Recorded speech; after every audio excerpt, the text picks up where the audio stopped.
सबको मेरा नमस्कार, सलाम। एक खास विषय पर आज हम बात करने के लिए यहाँ आए। बिहार में पिछले 1.5 महीने से काफी उठापटक चल रहा है।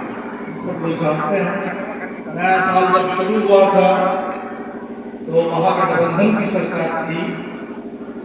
नीतीश कुमार जी कहते थे कि हमें पूरे देश में बीजेपी के खिलाफ व्यापक विपक्षी एकता बनानी है और कर्पूरी जी को भारत रत्न मिलने के बाद गणतंत्र दिवस समाप्त होते होते नीतीश जी चले गए। उसका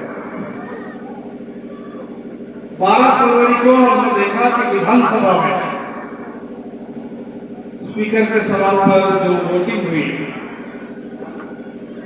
तो एनडीए सरकार को 122 मत चाहिए थे और बड़े मुश्किल से 125 मत उन्हें मिले।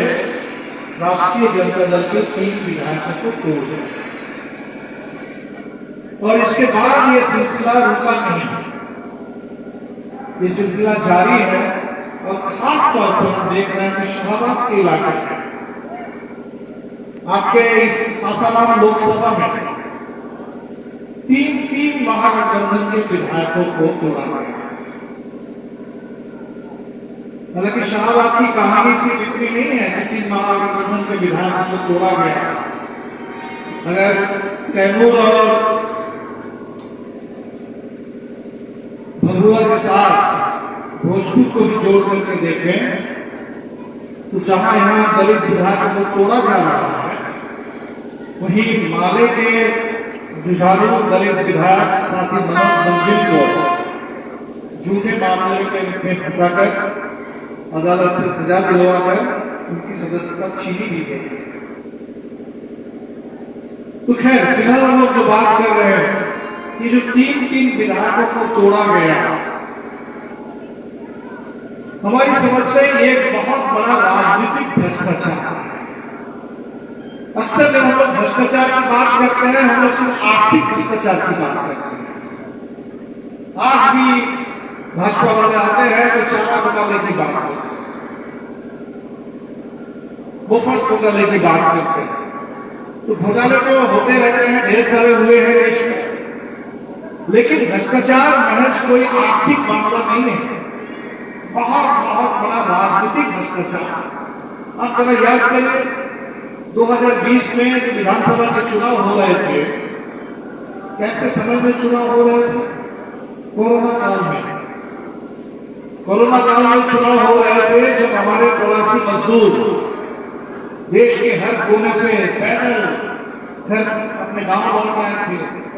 क्वारंटीन सेंटर में उनको बहुत तकलीफ में रख दिया गया था।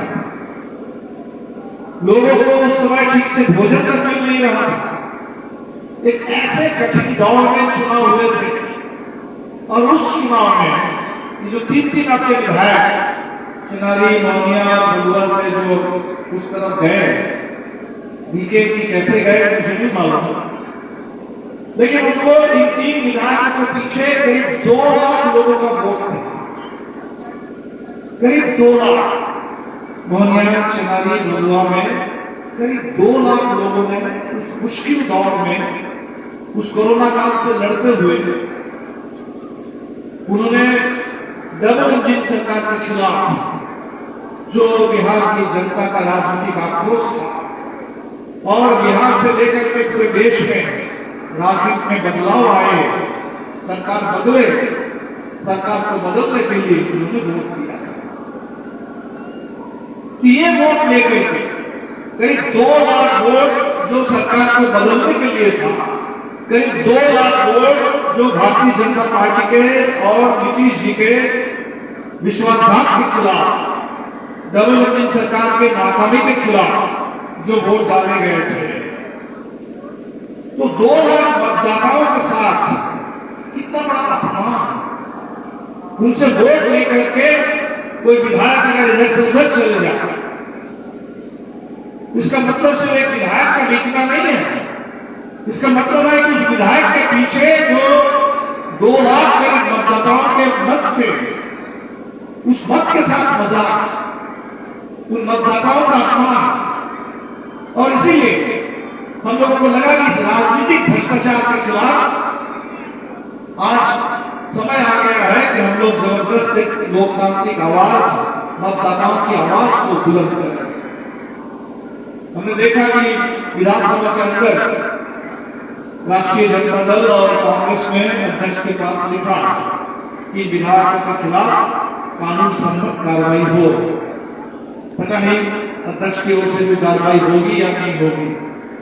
आप जान रहे हैं कि इस देश में विधानसभा आजकल किस तरह से चल रही है, और महाराष्ट्र से लेकर के तमाम राज्यों में जहां ऑपरेशन लोटस, कमल के नाम पर ऑपरेशन हुए हैं, चुनी हुई सरकारों को गिराया गया, विधायकों को खरीदा गया, सांसदों को खरीदा गया, तो वहां अक्सर अध्यक्ष भी उस पूरे खेल में सहभागी हो जाते हैं।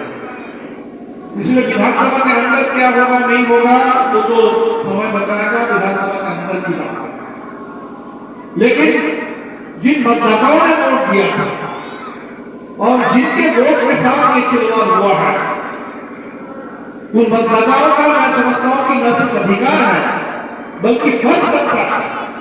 फर्ज बनता है कि अपने मत के सम्मान के लिए, अपने लोकतांत्रिक वजूद के लिए हम इस राजनीतिक भ्रष्टाचार को दंडित करने के लिए हम बोलबम हो जाए और इन तमाम विधायकों को दंडित करें।